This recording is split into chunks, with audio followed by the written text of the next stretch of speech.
আল্লাহ পাক বলেন আমি আল্লাহ কিন্তু দিন থেকে যারাই ফিরে যায় তাদের উপরে এমন রাগান্বিত হই যে সিদ্ধান্ত সঙ্গে সঙ্গে নিয়ে ফেলি যে অতি তাড়াতাড়ি তোমাদের উপরে ইয়াতিল্লাহ আমি আল্লাহ নিজে কওমিন এমন একটা জাতিকে তৈরি করব, এমন একটা দলকে তোমাদের উপরে আমি আল্লাহ নিয়ে চলে আসবো ইউহিব্বুহুম যারা আমি আল্লাহকে ভালোবাসবে ওয়াইউহিব্বুনাহু এবং আমি নিজেও তাদেরকে ভালোবাসবো। আমি বাংলাদেশের সাথে আরেকটা মিলান আমি নাম নিলাম না, এমনিতেই মিলাতে পারবেন। আপনি দেখেন আজ দিন থেকে ফিরে যাওয়ার জন্য হিড়িক চলছে, সে জেনারেল কায়দায় বলেন ধর্মীয় কায়দায় বলেন, কত মানুষ মনে করছে আল্লাহর দিনকে আমরা দুর্বল করে দেব।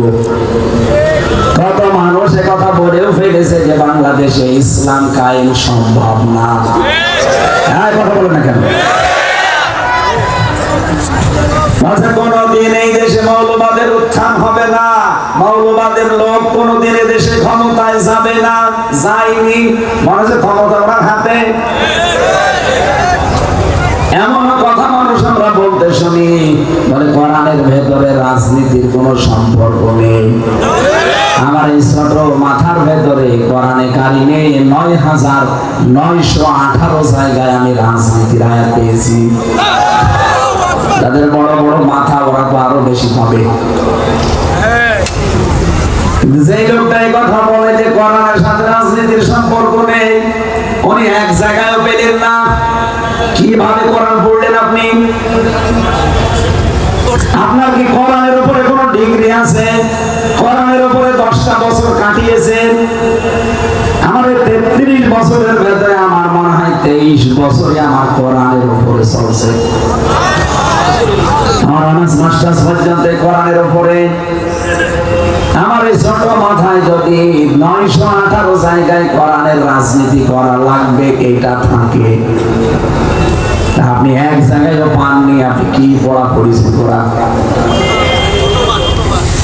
এই মানুষগুলো আসলে মনে করে যে না, এদেশে আল্লাহর দিনকে দুর্বল করার জন্য এমন এমন কথা বলবো, কাজ করব, মানুষ যেন দিন থেকে ফিরে যায়।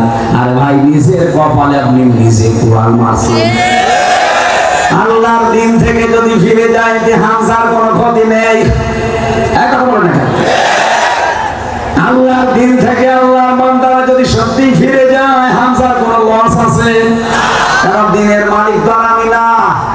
কি দিনের মালিক? আমি।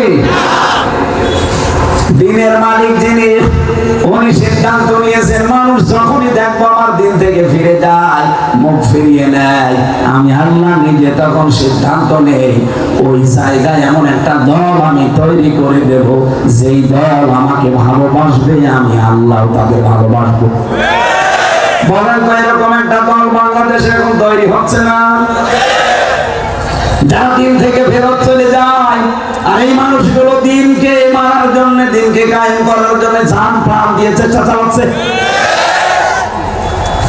এদের ভেতরে কয়েকটা গুণ তৈরি হবে, তখন দেখতে পারবেন।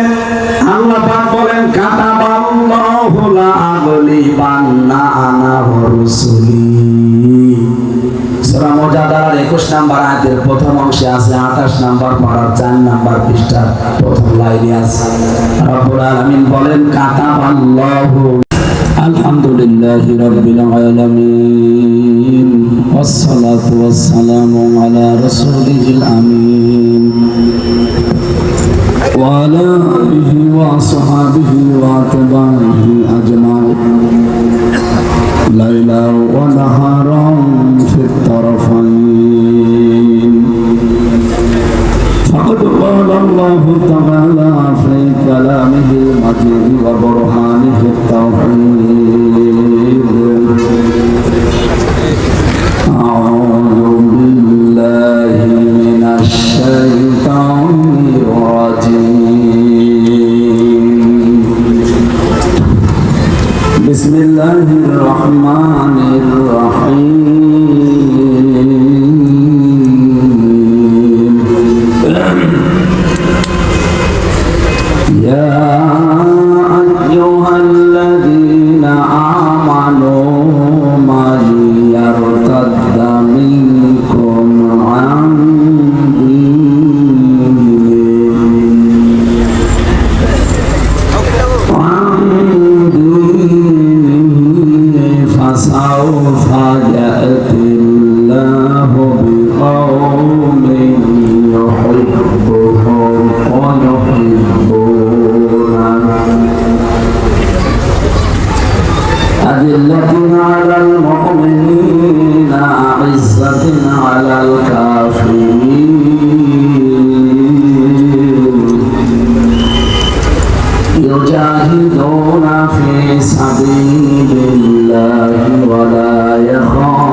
আলহামদুলিল্লাহ কুমিল্লা দেবিদ্যার ছোট সালঘর মাদ্রাসাতুস সুন্নাহ ময়দানি সরকার বাড়ি যুব সমাজের উদ্যোগে ঐতিহাসিক তাফসীর করা মাহফিল 48তম চলছে। এটা মাহফিলের প্রধান অতিথি সাইদুর রহমান সরকার লিটন, সম্মানিত সভাপতি মোহাম্মদ বাকি সরকার, সম্মানিত উদ্বোধক সৈয়দ আব্দুল শুকুর, আমন্ত্রিত অতিথিবৃন্দ, বিশেষ করে মুহাদ্দিস আব্দুল লতিফ, মাওলানা তাজুল ইসলাম, হায়াতে তাজ্জমা সিহাতে কুল্লিয়া কামনা করছি আল্লাহ যেন দান করেন, বলেন আমিন।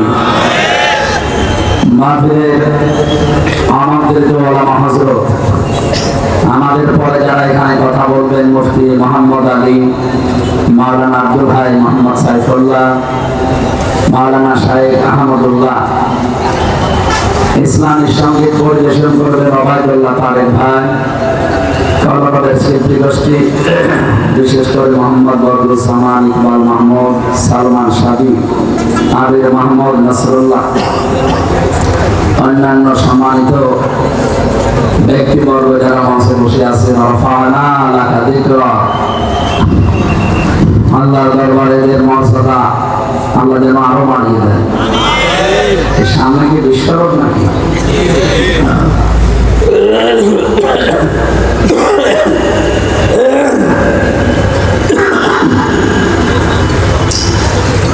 সামনে বসা মুসলমান ভাইরা, পর্দার আড়ালের সম্মানিত মা এবং বোনেরা, প্রশাসনের ভাইরা, প্রাণ প্রিয় কুমিল্লাবাসী, আল্লাহ দরবারে শুকরিয়া জানাচ্ছি যিনি আমাদেরকে কোরআনের পেছনে সময় ব্যয় করার সুযোগ দিয়ে, বলেন আলহামদুলিল্লাহ। নবী জানিয়েছেন তিনটা কাজে যদি সম্পদ খরচ করা হয় কিয়ামতের দিন ওই সম্পদের হিসাব আল্লাহ নেবেন না। তার এক নম্বরে কোরআনের পেছনে। আমরা আজকের যে আয়োজন, যে খরচ, সব কার পেছনে বলুন তো? এখানে যা হচ্ছে সব কোরআন কেন্দ্রিক। আমার আসা যাওয়া, অর্থ খরচ করা, আমার সময় এখানে ব্যয় করা সব কোরআনের জন্য। এই জন্য কিয়ামতে আল্লাহ যখন জবাব দেবেন, আমাদের সামনে যখন হিসাব গ্রহণ করবেন, এই 1.5 ঘন্টা বা 2 ঘন্টা যে সময় আপনি দিচ্ছেন, এই সময়টা মাইনাস করে তারপরে হিসাব শুরু করবেন। এই হিসাবে আমাকে সবসময় বলা দরকার, বাবু সারাটা জীবনে তুমি কোরআনের পেছনে ব্যয় করার তৌফিক আমাকে দান করো, আমাদের যেন জবাবই দেওয়া না লাগে। জবাব শুধু সারা জীবন নাম শুনি। বাংলাদেশের দুদুকে ধরলে মানুষ পাগল হয়ে যায়, তাও তো এদের কাছে ঘোষ ঘাস দিয়ে বাঁচা যায়। নাকি দুদু ঘোষ খায় না? দুর্নীতি দমন কমিশনের চেয়ারম্যান সাবেক যেটা জেলখানা, দুর্নীতি দমন করবে উনি, উনি নিজেই দুর্নীতি করে বসে আছে। কেন এটা করেছে? কোরআনে কারীম জানিয়েছে কোন জালেম, এই যে এখানে আওয়াজ লাগে না, কোথায় আওয়াজ দিচ্ছে? বারবার একটা বলা লাগে, এগুলো সব করে দিতে পারছেন না, এটা তোমার আওয়াজ দেওয়া হয় না কেন?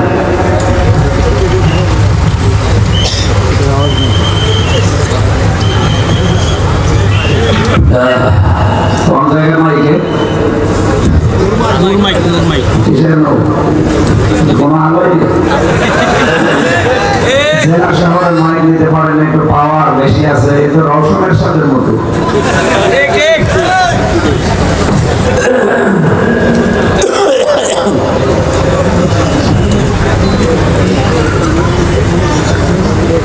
সূরা নমলের ভেতরে আছে 34 নম্বর আয়াতে, ইন্নাল মুলুকা ইযা দাখালু করিয়াতান আফসাদুহা ওয়া জাআলু আ'ইজ্জাতা আহলিহা আদিল্লা ইলা আখির আয়াত। রব্বুল আলামিন বলেন, কোন এলাকা যদি জালেমরা শাসন করে, কোন জালেম যদি ক্ষমতার চেয়ার পায়, তারা দুইটা কাজ প্রথমে জারি করে। এইদিকে তাকান। এক নম্বরে ওই দেশের সব জায়গায় তারা দুর্নীতির আগ্রা বানায়, ফাসাদ সৃষ্টি করে। বাংলাদেশে আপনি একটা বিভাগ দেখান যেখানে দুর্নীতি নেই। চিকিৎসা বিভাগ বলবেন ভরা, শিক্ষা বিভাগ বলবেন ভরা, প্রশাসন বলবেন এ তো বলার অপেক্ষায় রাখে না। 15 বছরের প্রশাসনের কাছে এমন কোন হেনস্থা নেই যা মানুষ হয়নি। আমি নিজে যেহেতু ছিলাম, আমাকেও বলেছিল যা বলতে বলি যদি না বলেন আপনার বউকে নিয়ে আনবো। আমার মতো একজন হুজুরের বউ যদি তুলে নিয়ে আসার হুমকি দেয়, কত মানুষের বউ যেরা তুলে এনেছে ওরা জানে আর আল্লাহ জানে। যদিও এখন কিছু মানুষের প্রকাশ পাচ্ছে, এই যে র্যাবের আলিফ নাম রাখবেন, আলিফ ওর ঠ্যাং কেটে ফেলা দরকার সরকার। বিভিন্ন মেয়েদের রোজার মাসে রমজানের রোজা ভাঙ্গিয়ে তারপরে ধর্ষণ করত।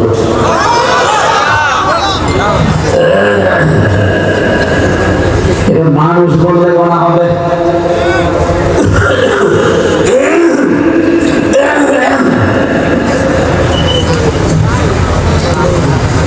দুই নম্বরে ওই দেশে যারা সম্মানিত মানুষ তাদেরকে তারা হেনস্থা করবে, অপমান করবে, অপদস্থ করবে। এটা 15.5 বছরের সব জায়গায় বেশি হয়েছে। এদেশের সব জায়গায় বেশি সম্মানিত তারা যারা নবীর ওয়ারিস। কি বলেন বলেন? নবীর ওয়ারিসদেরকে মানুষ কম বেশি এমনি সম্মান দেয়, অথচ এই মানুষগুলো 15.5 বছরের সব জায়গায় বেশি অপমান হয়েছে। ওরা বলেছে আলেমদের দোষ আছে। আরে ভাই, আপনার চাইতে কি বেশি দোষ? আপনি তো মাসে 30 দিনে 28 দিন হোটেলে রাত কাটান, নিচে জানি কোন আলেম কোন জায়গায় হোটেলে রাত কাটিয়েছে আপনি একটা অবৈধ ভাবে দেখান। মামুনুল হকের বিরুদ্ধে দিয়েছিলেন আন্দাজে। এটা শুধু হাসিনার হিংসার কারণে।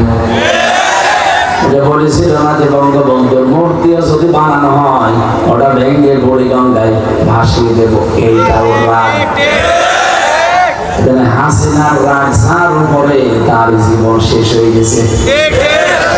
আমার উপরে হালকা ছিল 3 বছর শেষ, মামুনুল হকের উপরে বেশি ছিল 3.5 বছর শেষ।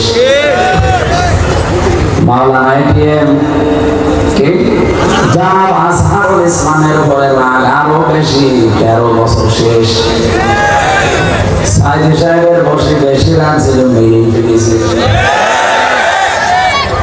এই জন্য সরঞ্জিৎ বাবু বলেছিল বাঘে ধরলে ছাড়ে, হাসিনা ধরলে। ওনারে আমার মনে হয় শেখ হাসিনা বলা ঠিক না, কারণ শেখ মানে এই যে শায়েখ লিখেছেন না আহমদুল্লাহ আগে, শায়েখ মানে কি? হ্যাঁ, সম্মান। বন্ধ করে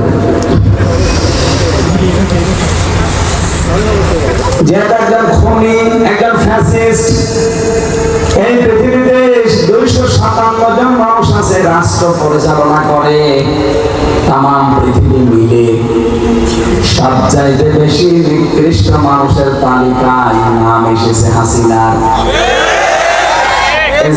আমি বানিয়েছি। 2 নম্বরে নাম এসেছে বাশার আল আসাদের, 3 নম্বরে নাম এসেছে নেতানিয়াহু। এই পৃথিবীতে যত নিকৃষ্ট মানুষ আছে তাদের ভেতরে এরা 1, 2, 3 কি নাম দেখলেন না? তার 2টাই মুসলমান, বাকি ইহুদি। যেহেতু নিকৃষ্ট মানুষের তালিকা আমরা বানাইনি, এটা খ্রিস্টানরা বানিয়েছে। এই হিসাবে আমরা বলবো নামের আগে এই সম্মানিত শব্দটা এখন আর বলা যাবে না, তাহলে আবু জেহেলকে বলা লাগবে হযরত আবু জেহেল। সেরকম দেশের প্রেসিডেন্ট ছিল, আপনি কোনদিন হযরত আবু জেহেল বলেছেন? এইবার বলবেন কেন? এই জন্য শুধু হাসিনা বলেন ও শেখ আর বলার দরকার নেই। আর ওনারা আসল শেখ কিনা তাও তো জানি না। কত রকমের কত কিছু তো তৈরি হচ্ছে, ওরকম তৈরি হতে পারে। এটা যে হতে পারে আমি আন্দাজে বলছি না, এটা ধারণা না, এটা আমি পড়েছি। আপনি আমার ফাঁসি চাই বইটা পড়েন, দেখবেন কম শেখ দরকার। অন্তত 4-5 পুরুষের পরে আপনি পাবেনই না যে আসলে শেখ কিনা। এটা দেখা যাচ্ছে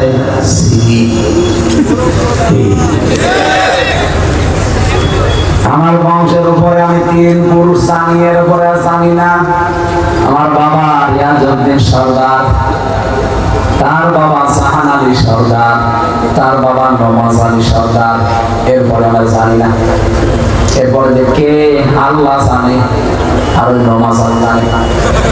যে নওয়াজ আলী প্রায় 100 বছর আগে উনি দুনিয়া থেকে মারা গেছে, সুতরাং ওনার জিজ্ঞাসা করবো কি করে। আর আমার দাদাও মারা গেছে, আমার বাবা আছে এখন। এই হিসাবে আমি যতটুকু হিসাব করি যে ওর উপরে মনে হয় ওইরকমই কিছু ছিল, কারণ এই এলাকায় যা আমরা সবই ওইরকমই। আমি 200 বছরের পেছনে চলে যান, দেখবেন ফিরা হিসাব ওইরকমই।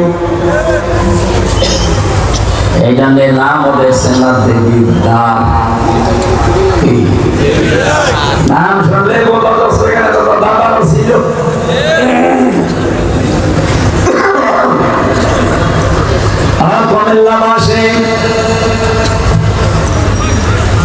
সম্মানিত মানুষদেরকে যারা সম্মান দেয় না, অসম্মান করে, আল্লাহ বলেন এটা জালেমদের কর্মসূচি, এটা 2 নম্বরে।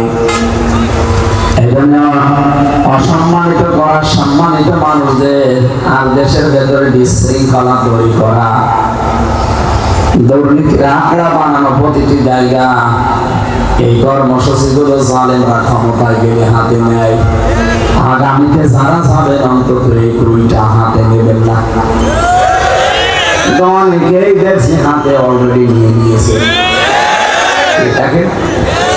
5 তারিখের পরে কি চাঁদাবাজি বন্ধ হয়ে গেছে? আগে ছিল এক কায়দা, এখন শুধু হাত বদল হয়েছে। চাঁদাবাজি একটা দুর্নীতি না? আরো জোরে বলেন, এটা একটা ফাসাদ না, বিশৃঙ্খলা। জালেমরা তো ক্ষমতায় বসার পরে এরা দুর্নীতি আরম্ভ করে, আর আপনি না বসে শুরু করে দিয়েছেন। 2 নম্বরে সম্মানিত মানুষদেরকে যারা অসম্মান করবে, বাংলাদেশে অনেকে আরম্ভ করে দিয়েছে। মাওলানা মিজানুর রহমান আজহারী এই জেলার সন্তান, তার নামে অনেকে এখনো চেয়ার পায়নি, বছর ধর্ম ব্যবসায়ী। কে বলেছিল একদল খেয়েছে আর একদল রেডি হয়ে আছে? তারপর তো নাম বলেনি, রেডি হয়ে আছে। আগামীতে যারা ক্ষমতায় আসবে তাদের বুঝিয়েছে আগামীতে আপনি আসবেন, আপনার গ্যারান্টি গুলোকে। আগামীতে তো জামাত ইসলামও আসতে পারে, খেলাফত মজলিসও আসতে পারে, চরমনায়ও আসতে পারে। আপনি গায়ে দিলেন কেন? প্রশ্ন আসতে পারে, ওদের লোক নেই, ওদের নাম বলেন কেন? আরে বেটা, পাকিস্তানের দিকে তাকান তো, ইমরান খান যখন পাস করেছে বড় বড় দলকে টেক্কা দিয়ে, ওই সময় কিন্তু পাকিস্তানের অনেক উপজেলা লেভেলে তার অফিসও ছিল না। আপনি পড়েন ইতিহাস, পাকিস্তানের ইমরান খান পাস করেছিল যে সময়, ওই সময় কিন্তু পাকিস্তানের অনেক উপজেলা, অনেক থানাতেও তার অফিসও দলীয় ছিল না।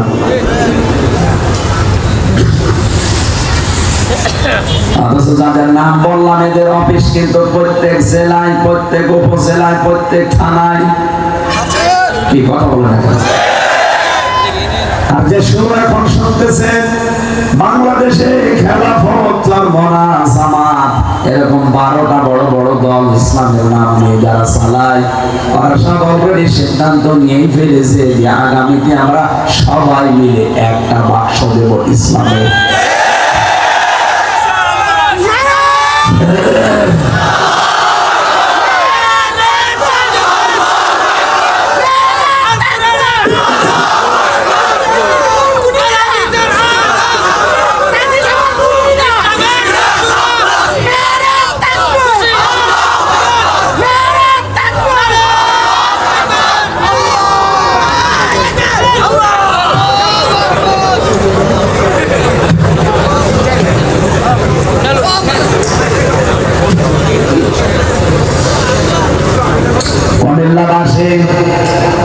আমরা সূরা মায়েদার যে 54 নম্বর আয়াতটা পড়েছি, ওই আয়াতের সাথে বাংলাদেশের প্রায় 100 ভাগের 99 ভাগ মিল আছে, আর 1 ভাগ সামনে মিলবে।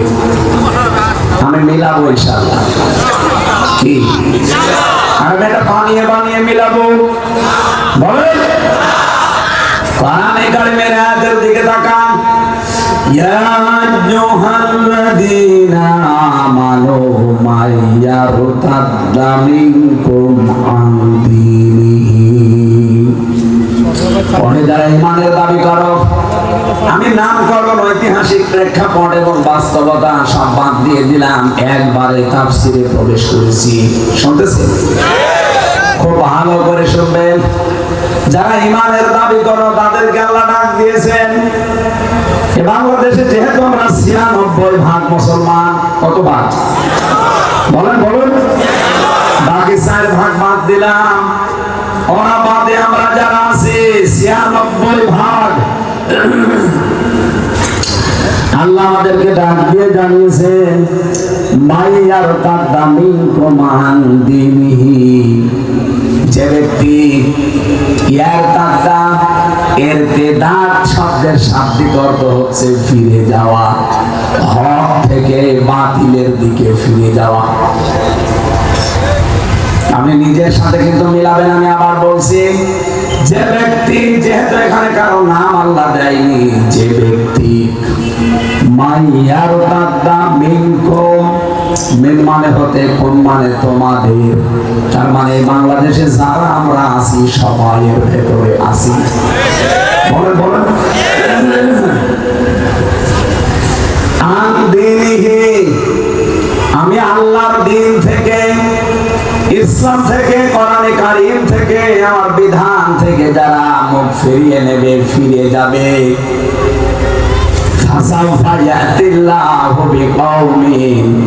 অতি শীঘ্রই আমি আল্লাহ এমন একটা দল, জাতি, গোত্র, গোষ্ঠী যাই বলে তৈরি করবো তাদের উপরে।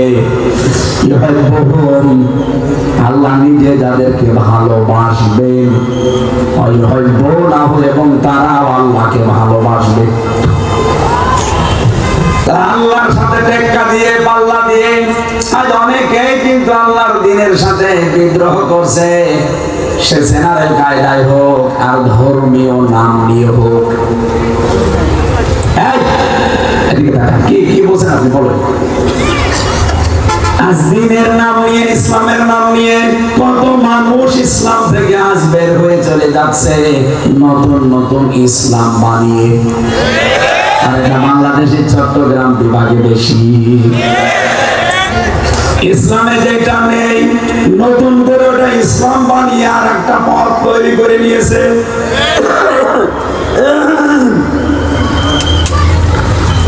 জিকিরের নাম নিয়ে, দরবারের নাম নিয়ে, পীর সাহেবের নাম নিয়ে, মাজারের নাম নিয়ে, আল্লাহর ওলিদের নাম নিয়ে এমন এমন রাস্তা বানাচ্ছে, আপনি নবীজির 63 বছরের জীবনে সেটা পাবেন না। নবীজির 63 বছর পুরাটা পড়ে আছে, একটু পড়ে দেখেন। আর রাহিকুল মাকতুম অথেন্টিক, এটা আমি প্রায় 13টা গ্রন্থ নবীজির জীবনের উপরে পড়েছি। নবী রহমত, মানবতার বন্ধু মুহাম্মদুর রাসূলুল্লাহ, আর রাহিকুল মাকতুম, সিরাত ইবনে হিশাম, সিরাত বিশ্বকোষ, এইভাবে আমি 13টা মিলিয়ে পড়েছি, একটাতেও কোনোদিন বিশ্বনবীর 63 বছর জীবনে পাইনি যে উনি একদিনের জন্য, এক বেলার জন্য, 1 মিনিটের জন্য ও জিকির করেছে খাজা বাবা, দয়াল বাবা। এই এলাকায় দয়া আলী বাবা, শাহ আলী বাবা, ফতে বাবার ও জিকির হয়। এটা ইসলামে আছে না ইসলামের বাইরে? এরা নিজেরা নতুন ইসলাম বানিয়ে মানুষকে আল্লাহর আসল দিন থেকে ফিরিয়ে নিয়ে যাচ্ছে। এটা এক প্রকার। রাজনৈতিক ভাবে যারা এদেশে জেনারেল আছে তাদের দিকে তাকান, তারাও কিন্তু সরাসরি মাঠে নেমে পড়েছে। ইসলামকে আজ তারা এই দেশের জনগণের বিরুদ্ধে দাঁড় করিয়ে দিয়েছে। জেনারেল অনেকগুলো দল দেশে কাজ করছে, তারা আজ দেখতে পাচ্ছি সরাসরি কোরআনের বিরুদ্ধে, আলেমদের বিরুদ্ধে, নবীর বিরুদ্ধে অবস্থান নিয়ে গালি গালাজ সমানি করছে। ওরা মনে করছে আমরা বড় দল, আমাদের লোক বেশি। আরে ভাই, আল্লাহর কাছে কোনো বড় ছোট আছে? বলেন। আল্লাহ বলেন, যারা আমার দিন থেকে, আমার বিধান থেকে, আমার ইসলাম থেকে মুখ ফিরিয়ে নেবে, ফিরে চলে যাবে অন্যদিকে, ফাসাউফা ইয়াতিল্লাহ, ফা দিয়েছেন মাঝখানে, সাউফা দিয়েছেন, কণ্ঠটা তো ঝামেলা হয়ে গেল।